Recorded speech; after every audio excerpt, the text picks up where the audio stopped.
கர்த்தருடைய பரிசுத்த நாமத்திற்கு மகிமை உண்டாகட்டும். ஆண்டவராகிய இயேசு கிறிஸ்து நேற்றும் இன்றும் என்றும் ஜீவிக்கிறவராய் மாறாதவராய் மகிமை நிறைந்தவராய் இருக்கிறபடியால் என் தேவனை நான் நன்றியோடு துதிக்கிறேன், ஸ்தோத்திரிக்கிறேன்.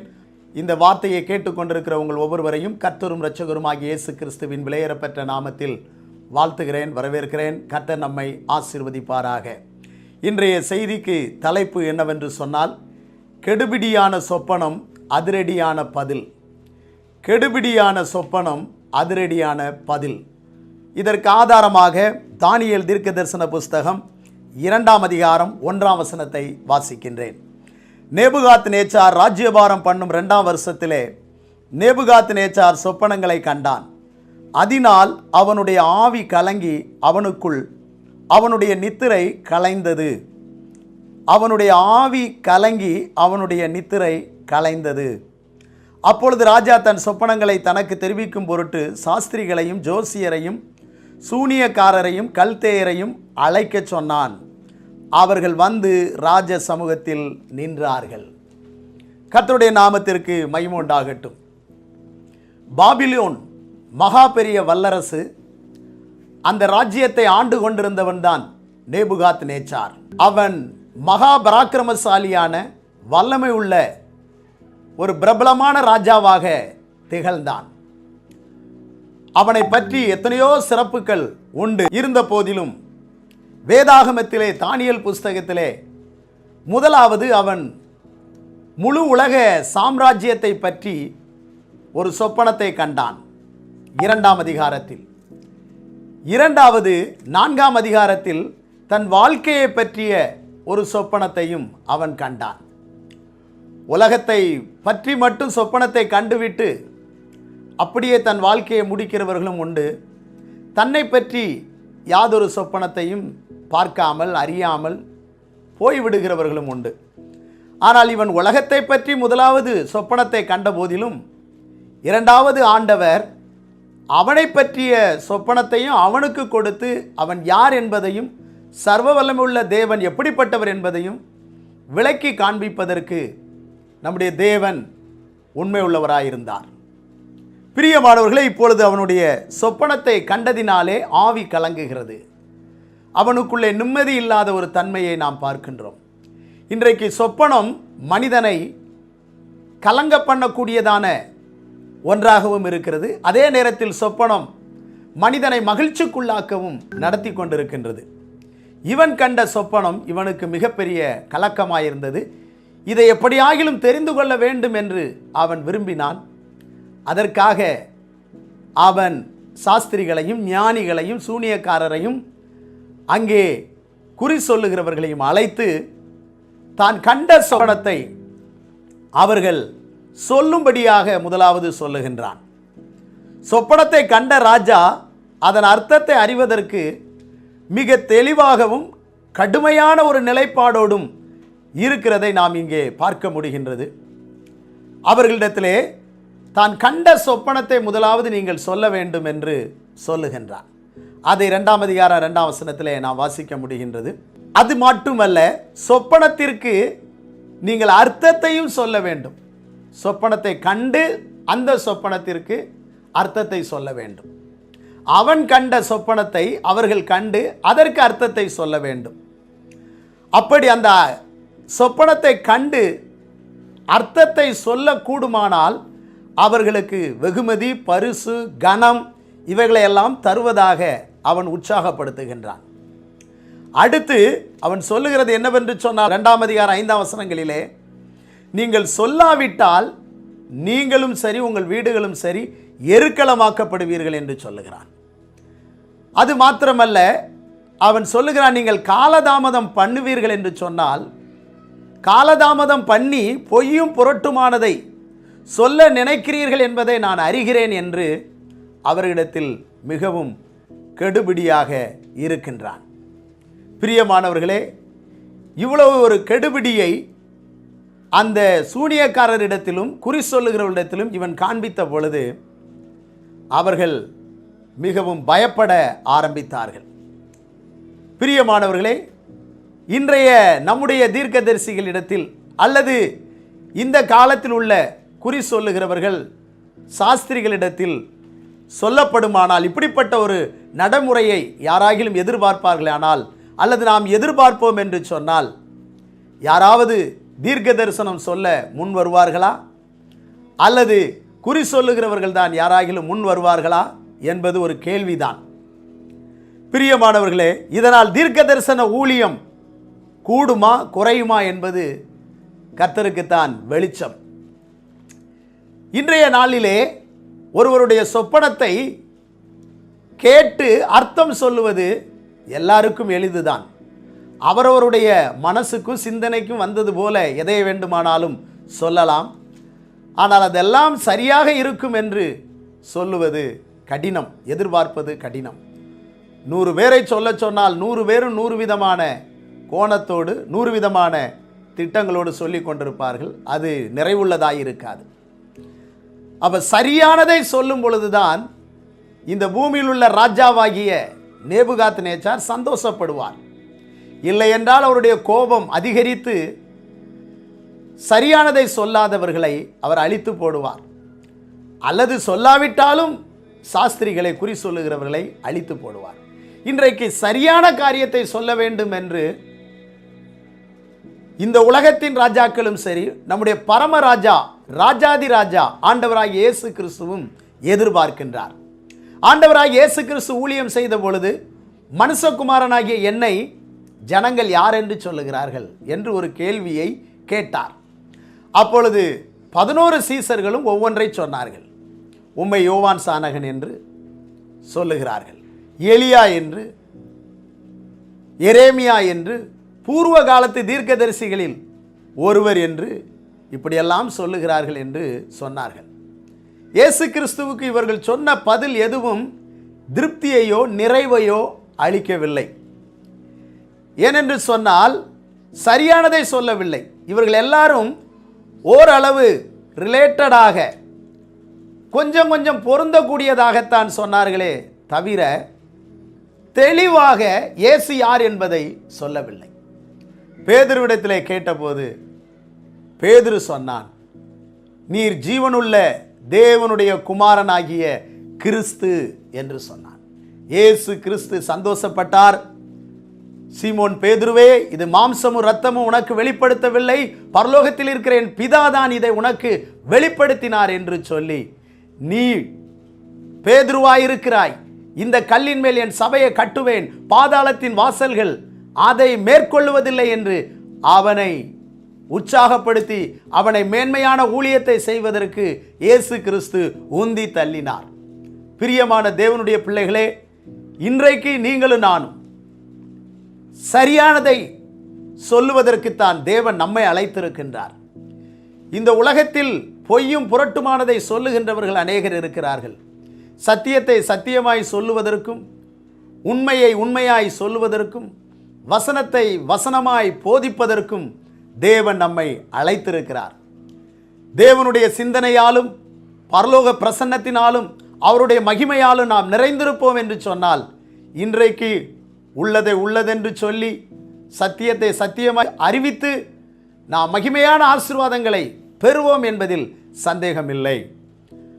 அன்றைக்கு ராஜா சரியானதை சொல்வீர்கள் என்று சொன்னால் பரிசு, கனம், மகிமை கிடைக்கும் என்று சொன்னான். இன்றைக்கும் ஆண்டவராகிய இயேசு கிறிஸ்து தெளிவான சத்தியத்தை சொல்லி தெளிவாய் ஜனங்களை நடத்தும் போது அவர்களுக்கு கனத்தை கொடுக்கிறார், மகிமையை கொடுக்கிறார், ஆசீர்வாதத்தை கொடுக்க வல்லவராய் இருக்கின்றார். இப்பொழுதும் முதலாவது ஞானிகள், சாஸ்திரிகள், குறி சொல்லுவோர் அவர்கள் அழைக்கப்படுகிறார்கள். அவர்கள் அழைக்கப்பட்டு அவர்களிடத்திலே ராஜா கேட்கும் பொழுது அந்த குறி சொல்லுகிறவர்கள் என்ன சொல்லுகிறார்கள் என்று சொன்னால், தானியேல் 2ஆம் அதிகாரம் 4ஆம் வசனம் 7ஆம் வசனத்தை எல்லாம் நாம் வாசித்து பார்ப்போம் என்று சொன்னால், அவர்கள் சொல்லுகிறது என்னவென்று சொன்னால், நீர் என்று ராஜாவே, நீர் என்று வாழ்க, சொப்பனத்தை உமது அடியாருக்கு சொல்லும், அப்பொழுது அதன் அர்த்தத்தை விடுவிப்போம் என்று சீரிய பாஷையிலே சொன்னார்கள் என்று சொல்லப்பட்டிருக்கிறது. சொப்பனத்தை சொல்லும், அதன் அர்த்தத்தை விடுவிப்போம் என்று சொல்லி, இது யார் வேண்டுமானாலும் சொல்லலாம். ஒருவர் சொப்பனத்தை சொன்னால் அதற்கு அர்த்தம் யார் வேண்டுமானாலும் சொல்லலாம். ஆனால் யார் சொல்வது சரியாக இருக்கும் என்று எடுத்துக்கொள்ள முடியாது. 10 பேர் விளக்கம் சொல்லுவார்கள் என்று சொன்னால் 10ம் 10 விதமாக இருக்கும். 10ஐ எதை தெரிந்து எடுப்பது? ஒருவேளை சீட்டு போட்டு குலுக்கி எடுப்பதா, அல்லது இதுதான் என்று தெரிந்து கொள்ள முடியுமா? அதை எதிர்பார்க்கிற மனிதனுக்கு அது 10 பேர் சொல்லுவதும் பொருந்தாவிட்டால் அவனுக்கு திருப்தி இல்லாமல் போய்விடும். எனவே இவர்கள் இப்படி சொல்லுவதை ராஜா ஏற்றுக்கொள்வதில்லை. அது மட்டுமல்ல, அவர்கள் 2ஆம் அதிகாரம் 10ஆம் வசனத்திலே இப்படி சொல்லுகிறார்கள். என்ன சொல்லுகிறார்கள் என்று சொன்னால், ராஜா கேட்கும் காரியத்தை அறிவிக்கத்தக்க மனுஷன் பூமியில் ஒருவனும் இல்லை அப்படின்னு 2வது வாபஸ் வாங்குறாங்க. ராஜா கேட்கிற காரியத்தை அறிவிக்கத்தக்க மனுஷன் பூமியில ஒருத்தனுமே இல்லை என்று பின்வாங்குகிறார்கள் இந்த குறி சொல்லுகிறவர்கள். 11ஆம் வசனத்தில் அவர்கள் சொல்லுகிற காரியம் என்னவென்று சொன்னால், ராஜா கேட்கிற காரியம் மிகவும் அருமையானது. மாம்சமாய் இருக்கிறவர்களுடைய வாசம் பண்ணாத தேவர்களை ஒழிய ராஜ சமூகத்தில் அதை அறிவிக்கத்தக்க ஒருவரும் இல்லை என்று சொல்லுகிறார்கள். 2வது அவர்கள் ஸ்தோத்திரம், மாம்சமானவர்களோட வாசம் பண்ணாத தேவர்கள் அறிவிக்கலாம், ஆனால் வேற யாருமே இதை அறிவிக்க முடியாது என்று சொல்லி அவர்கள் வாபஸ் வாங்குறாங்க, பின் வாங்குறாங்க. அப்படியானால் இவர்கள் ஞானிகளாயிருந்தாலும், இவர்கள் குறி சொல்லுகிறவர்களாயிருந்தாலும், சாஸ்திரிகளாயிருந்தாலும், பல காரியங்களை ஆராய்ந்து அறிந்திருந்தாலும், ராஜா கேட்கின்ற சொப்பனத்தை கண்டு அதற்கு பதில் சொல்ல இவர்கள் முடியாதவர்களாக இருக்கிறார்கள். அது மட்டுமல்ல, 10வது வசனத்திலே ஒரு காரியத்தை அவர்கள் சொல்லுகிறார்கள். மகத்துவமும் வல்லமையுமான எந்த ராஜாவும் இப்படிப்பட்ட காரியத்தை எங்களிடத்தில் கேட்கவில்லை என்று சொல்லி அவர்கள் சொல்லுகிறார்கள். எனவே ராஜாவினுடைய சொப்பனத்தை கண்டு அதற்கு அர்த்தத்தை சொல்லக்கூடிய சக்தியும் ஞானமும் புத்தியும் பலமும் இந்த சாஸ்திரிகளுக்கோ குறி சொல்லுகிறவர்களுக்கோ சூனியக்காரருக்கோ இந்த கல்தேயருக்கோ இல்லை. அவர்களே ராஜா சமூகத்தில் வாபஸ் வாங்கிவிட்டு போய்விடுகிறார்கள். இன்றைக்கு இந்த உலகத்தில் உள்ள அநேக படித்திருக்கலாம் மனிதர்கள், ஆனாலும் ஒரு மனிதன் கண்ட சொப்பனத்தை இன்னொரு மனிதன் கண்டு சொல்லுவது என்பது எளிதல்ல. அது மிகவும் பயங்கரமான ஒரு காரியமாக இருக்கிறது. இப்பொழுது அவர்கள் வாபஸ் வாங்கினதினாலே ராஜா கடும் கோபம் கொண்டு அவர்களை கொலை செய்ய வேண்டும் என்று பயங்கரமாக அவர் தீர்மானம் பண்ணுகின்றார், சட்டம் ஏற்றுவிடுகின்றார். இந்த நேரத்தில் தான் ஞானிகளையும் சாஸ்திரிகளையும் கொலை செய்வதற்கு தேடப்பட்ட போது இப்பொழுது தானியேலும் அவனுடைய தோழர்களும் கொலை செய்யப்படுவதற்கு தேடப்படுகிறார்கள். அதை தானியேல் 2ஆம் அதிகாரம் அங்கே 12ஆம் 13ஆம் வசனத்திலே நாம் வாசிக்க முடிகின்றது. பிரியமானவர்களே, இந்த உலகத்தில் வாபஸ் வாங்கின சூனியக்காரர்கள், வாபஸ் வாங்கின மற்ற ஞானிகள் சாஸ்திரிகள், அவர்களோடு கூட தேவபக்தி உள்ள கர்த்தருக்கு பிரியமாய் ஜீவிக்கின்ற தேவ மனிதர்களையும் அந்த சட்டத்திற்கு உட்படுத்தி கொலை செய்ய வேண்டும் என்று தேடிக்கொண்டிருக்கும் பொழுது நடந்த காரியம் என்னவென்று சொன்னால் ஆச்சரியமாக இருக்கின்றது. கர்த்தருடைய நாமத்திற்கு மகிமை உண்டாகட்டும்.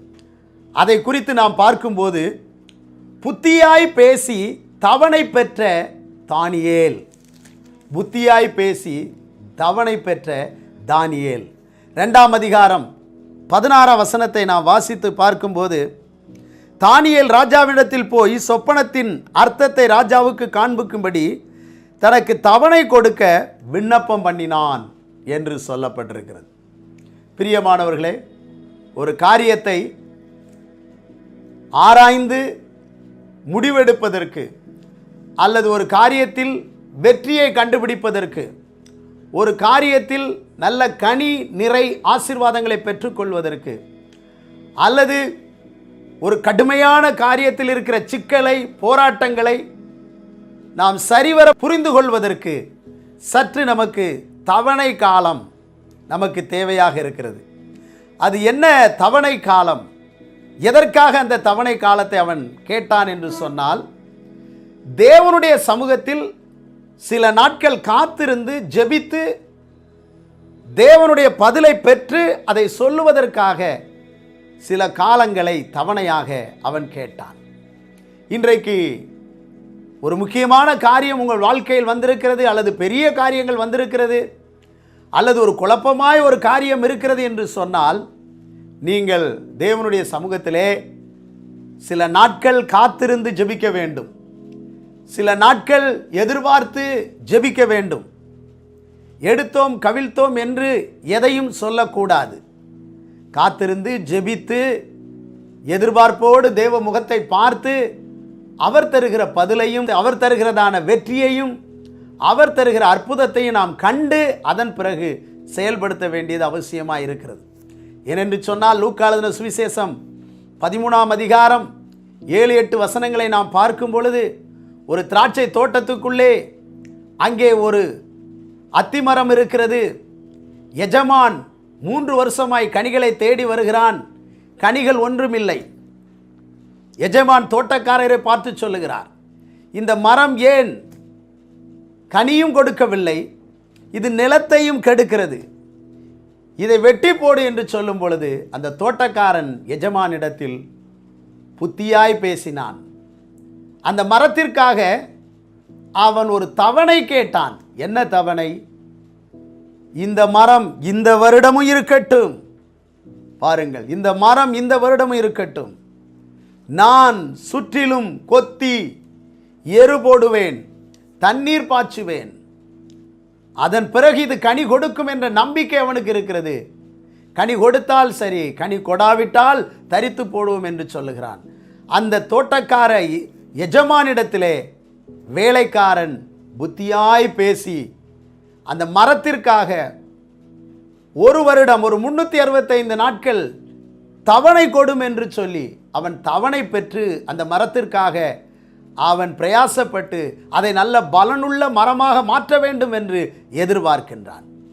இன்றைக்கு நாமும் சில காரியங்களை சரிவர அறிந்து கொள்வதற்கு நாம் தவணை பெற்றுக்கொள்ள வேண்டியது. புத்தியாய் பேசி தவணை பெற்று நாட்களை சற்று சில நாட்களை பெற்றுக்கொண்டு, அல்லது பெரிய காரியம் என்றால் சில வாரங்களை எடுத்து, ரொம்ப முக்கியமான காரியம் என்றால் ஒரு சில மாதங்களை எடுத்துக்கொண்டு நாம் ஜெபித்து ஆயத்தப்பட்டு செயல்படுத்துவது, அல்லது அந்த காரியத்திற்கு பதில் சொல்லுவது நல்லதாக இருக்கும் என்பதை நான் உங்களுக்கு அறிவிக்கின்றேன். பிரியமானவர்களே, அதைத்தான் நாம் யோசுவாவின் புஸ்தகம் 22ஆம் அதிகாரம் 33ஆம் வசனத்தை நாம் பார்க்கும்போது அங்கே ஒரு நிகழ்ச்சியை பார்க்கிறோம். ரூபன், காத், மனாசே போன்ற 2 கோத்திரத்தார் யோர்தானுக்கு அப்புறத்திலே இடத்தை வாங்கிவிட்டார்கள். அந்த இடத்தை வாங்கின அவர்கள் அங்கே குடியிருக்கின்றார்கள். இப்பொழுது யோர்தானை தாண்டி வந்த 9 கோத்திரத்தார் இந்த பக்கத்தில் இருக்கிறார்கள்.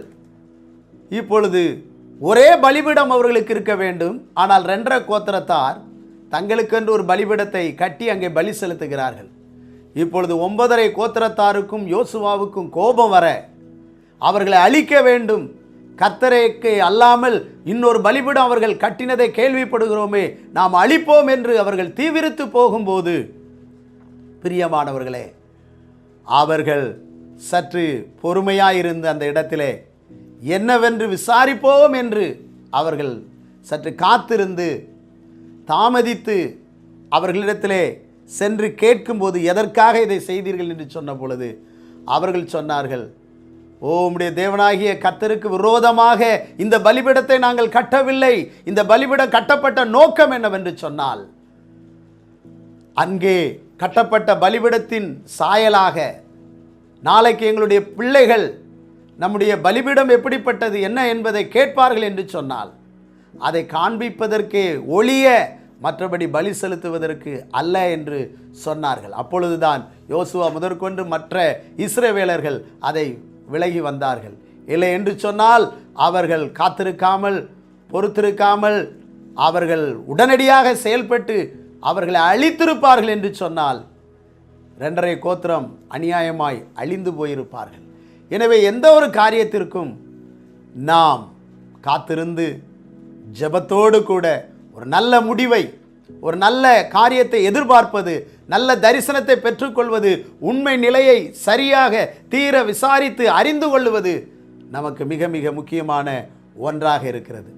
இப்பொழுது நடந்தது என்னவென்று சொன்னால், தானியேல் இந்த காரியத்திற்காக தேவனிடத்திலே இரக்கம் கேட்பதற்காக 2ஆம் அதிகாரம் 17 18 வசனத்திலே நான் வாசிக்கும் பொழுது, தானியேல் தன் வீட்டுக்கு போய் தானும் தன் தோழரும் பாபிலோனின் மற்ற ஞானிகளோடு கூட அழியாதபடிக்கு இந்த மறைபொருளை குறித்து பரலோகத்தின் தேவனை நோக்கி இரக்கம் கேட்பதற்காக அனனியா, மிசாவேல், அசரியா என்னும் தன்னுடைய தோழருக்கும் இந்த காரியத்தை அறிவித்தான்.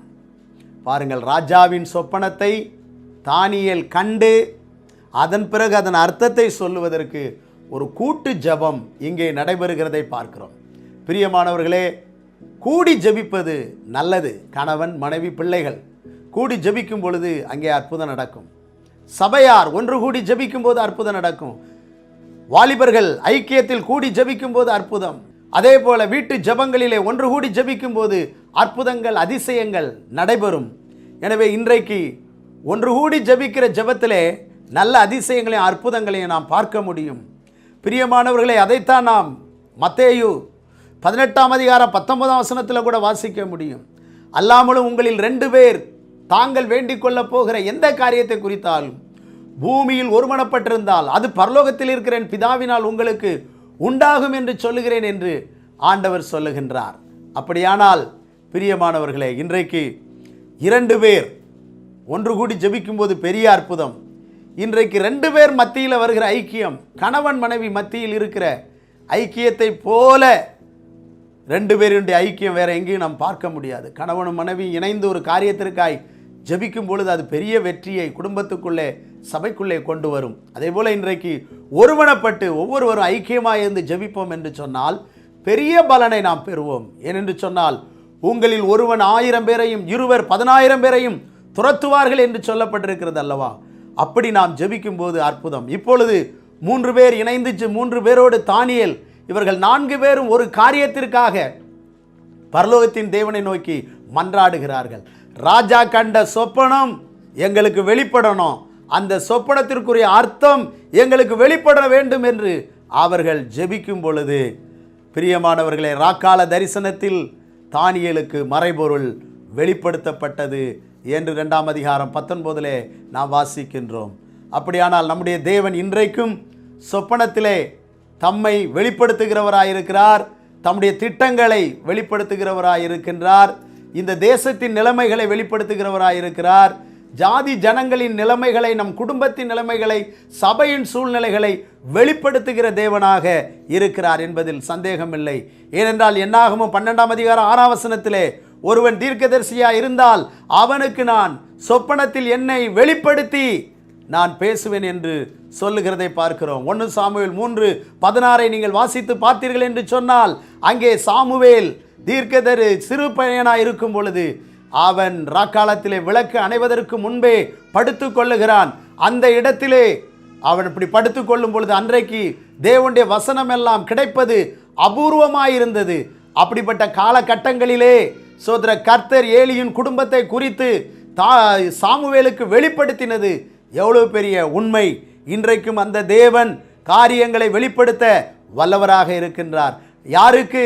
காத்திருந்து ஜெபிக்கிறவர்களுக்கு, தேவ சமூகத்திலே அமர்ந்திருந்து ஜெபிக்கிறவர்களுக்கு, வேதத்தை கருத்தாய் உன்னிப்பாய் வாசித்து தியானிக்கிறவர்களுக்கு கர்த்தர் காரியங்களை வெளிப்படுத்த வல்லவராக இருக்கின்றார். இன்றைக்கு உங்களுக்கு தேவன் உங்களை பற்றி வெளிப்படுத்த வேண்டுமா? உங்கள் குடும்பத்தை பற்றி, சபையை பற்றி கர்த்தர் உங்களுக்கு வெளிப்படுத்த வேண்டுமா? பிரியமானவர்களே, ஆண்டவருடைய சமூகத்திலே காத்திருந்து நாம் ஜெபிக்கும் பொழுது, உபவாசித்து ஜெபிக்கும் போது, மன்றாடி ஜெபிக்கும் பொழுது, பரலோக தேவனுடைய முகத்துக்கு நேராய் நம் முகத்தை வைத்து ஒருமனப்பட்டு ஜெபிக்கும் போது அற்புதமாய் காரியத்தை விடுவிக்க வல்லவராயிருக்கின்றார். நடந்தது என்ன தெரியுமா? ஆண்டவர் காரியத்தை ஆச்சரியமாக, அதிசயமாக, அற்புதமாக தானியேலுக்கு வெளிப்படுத்தினார். இப்பொழுது ராஜாவினிடத்திலே தானியேலை அழைத்து கொண்டு போகிறார்கள்.